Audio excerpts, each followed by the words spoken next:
आज हम CSS PMS का एक इंतहाई इंपॉर्टेंट टॉपिक डिस्कस करेंगे जिसका नाम है इलेक्शन ऑफ 1945 एंड 46। सबसे पहले हम बैकग्राउंड को डिस्कस करते हैं कि इन इलेक्शन का बैकग्राउंड क्या था।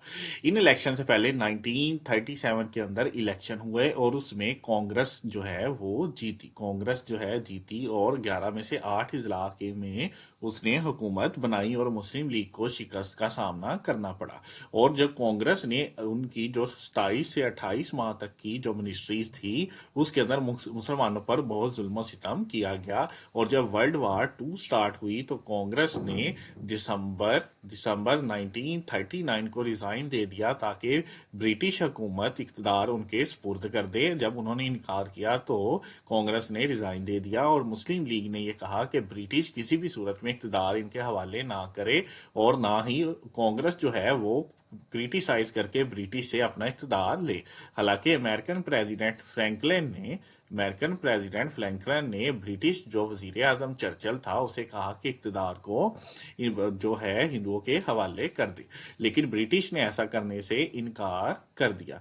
इसके बाद 1940 के अंदर जो करारदाद पाकिस्तान मंजूर हुई जिसमें 1 लाख लोग शिरकत किया, उसमें अलग जो मुतालबा किया गया, अलग अलग रियासत का मुतालबा किया गया। इसके बाद 1942 के अंदर जब मुस्लिम लीग और कांग्रेस अपनी अपनी मुहिम चला रहे थे, यानी क्विट इंडिया मूवमेंट चल रही थी कि जल्दी से इंडिया को ब्रिटिश छोड़ दें, तो मुस्लिम लीग भी क्विट एंड डिवाइड की मूवमेंट चला रहे थे कि जल्दी छोड़ जाएं और इक़्तिदार जो है उसे डिवाइड करके ही जाए। इसके बाद 1942 के अंदर जो क्रिप्स मिशन आया उसका जो मकसद था कि इंटरिम गवर्नमेंट बनाई जाए, आरजी एक गवर्नमेंट बनाई जाए और इसमें मकामी लोग ही शामिल हो। जब वर्ल्ड वार 2 खत्म हो उसके बाद एक नया कॉन्स्टिट्यूशन बनाया जाए और उस कॉन्स्टिट्यूशन के मुताबिक ही नई गवर्नमेंट आए और सिर्फ जो डिफेंस का जो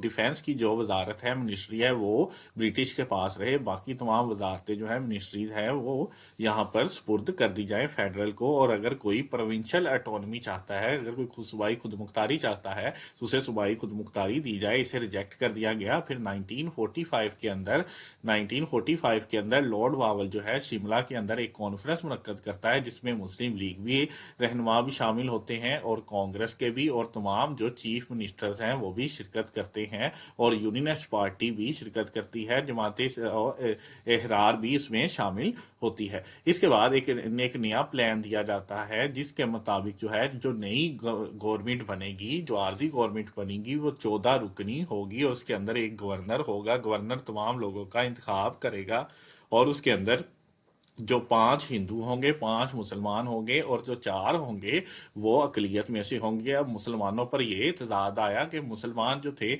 जो कांग्रेस चाहती थी कि एक मुस्लिम नुमाइंदा हमारी तरफ से हो, और जबकि जो लॉर्ड वावल थे वो ये चाहते थे कि जो 5 के सीटें हैं ये मुस्लिम लीग को ना जाए बल्कि यूनियनिस्ट पार्टी को जाए। लेकिन जो कायदे आजम थे वो इस बात पर डटे रहे कि मुस्लिम लीग ही मुसलमानों की वाहिद नुमाइंदा जमात है, तो सारी 5 की 5 सीट उन्हें जानी चाहिए। इसकी वजह से जो शिमला कॉन्फ्रेंस है वो बुरी तरह नाकाम हुई। तो अब अवाम के अंदर ये देखने के लिए कि मुसलमानों को रिप्रेजेंटेटिव कौन है और हिंदुओं की रिप्रेजेंटेटिव जमात कौन है, यानी कांग्रेस को लोग चाहते हैं या मुस्लिम लीग को या यूनियनिस्ट पार्टी को या दूसरी जमातों को। फिर 1945 के अंदर सेंटर के, मरकज के और 1946 के अंदर प्रोविंस के इंतखाबात रखेंगे। ये है सारा बैकग्राउंड के 1945 और 46 के इंतखाबात क्यों रखेंगे। अब हम इंतखाबात में दोनों का स्लोगन, मुस्लिम लीग और कांग्रेस का, और इंतखाबात के रिजल्ट को डिस्कस करेंगे। इलेक्शन का इनकाद कर दिया गया, इलेक्शन का ऐलान कर दिया गया। तो कांग्रेस ने क्या किया,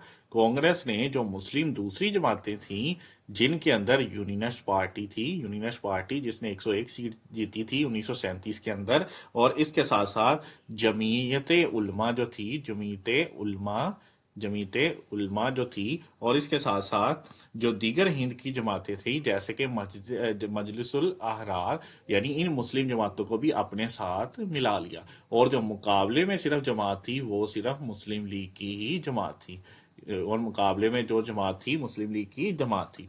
अब मुस्लिम लीग के अंदर जो कायदे आजम थे उन्होंने जो स्लोगन इस्तेमाल किया वो ये था कि इसे जल्दी से क्विट डिवाइड कर दिया जाए, क्विट ڈیوائڈ یعنی اسے ڈیوائڈ کر دیا جائے اور جو سٹیٹس ہیں وہ تمام سٹیٹس علاقے یا پروونس جن کے اندر مسلمانوں کی اکثریت ہے انہیں ملا کر ایک ریاست بنا دی جائے، ایک کنٹری بنا دی جائے، ایک سٹیٹ بنا دی جائے، اور اس کے علاوہ کوئی اور بھی اسکیم قابل قبول نہیں ہوگی۔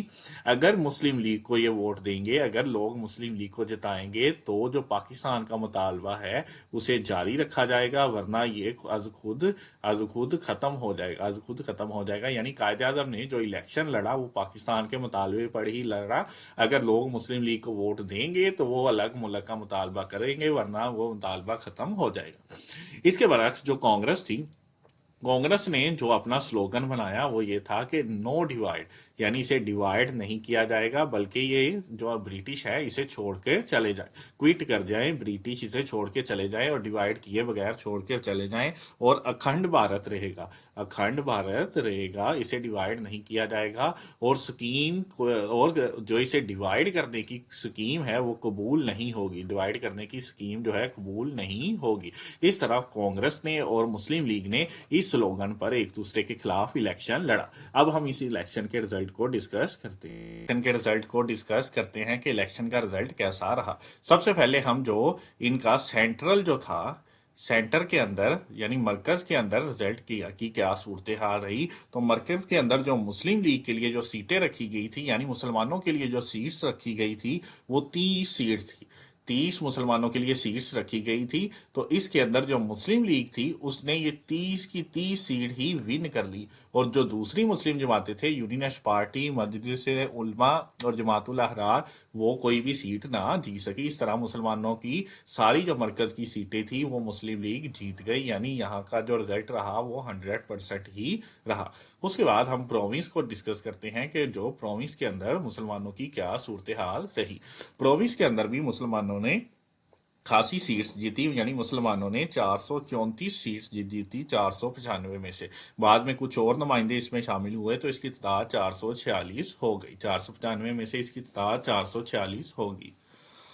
اس کے اندر جو بنگال تھا، بنگال میں مسلمانوں نے کتنی سیٹ جیتی؟ بنگال میں 113 سیٹ جیتی ٹوٹل 119 سیٹس میں سے۔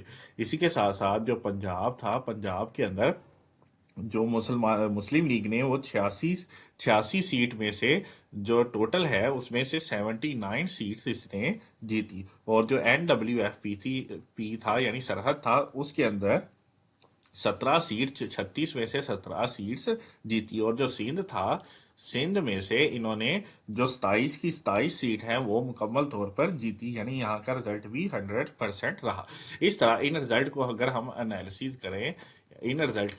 کریں تو جو مسلم لیگ تھی وہ یہ واحد مسلمانوں کی ریپرزینٹ جماعت بن کر آئی، مسلمانوں کی واحد ریپرزینٹیو جو ہے وہ لیگ بن کر سامنے آئی کہ جو مسلمانوں کی نمائندگی کرتی تھی۔ اس طرح جو پاکستان کا جو مطالبہ تھا اسے تقویت ملی، اور یہ بھی دنیا کے سامنے آیا ہو گیا کہ مسلم لیگ نے سینٹر کے اندر بھی 100% رزلٹ لیا اور پروونس کے اندر بھی 90% رزلٹ اچیو کیا۔ یعنی جو لوگ ہیں وہ بھی یہ چاہتے ہیں کہ جو بھارت ہے اسے ڈیوائڈ کر دیا جائے اور انہیں ایک سیپریٹ ریاست مہیا کی جائے جس کے اندر وہ اپنی مذہبی اور ثقافتی زندگی کو گزار سکیں۔ اگر آپ CSS یا PMS کی تیاری کر رہے ہیں، آپ کو کسی سبجیکٹ میں ایشو ہے، تو آپ اسکالر اکیڈمی کو وزٹ کریں۔ ابرار احمد کو اجازت دیجیے، شکریہ۔ اگر آپ کسی بھی مقابلہ جاتی امتحان CSS PMS PPSC کے لیے پریشان ہیں تو پریشانی چھوڑ گئے اور اسکالر اکیڈمی کو سبسکرائب کیجیے اور مستقبل کو بہتر بنائیے۔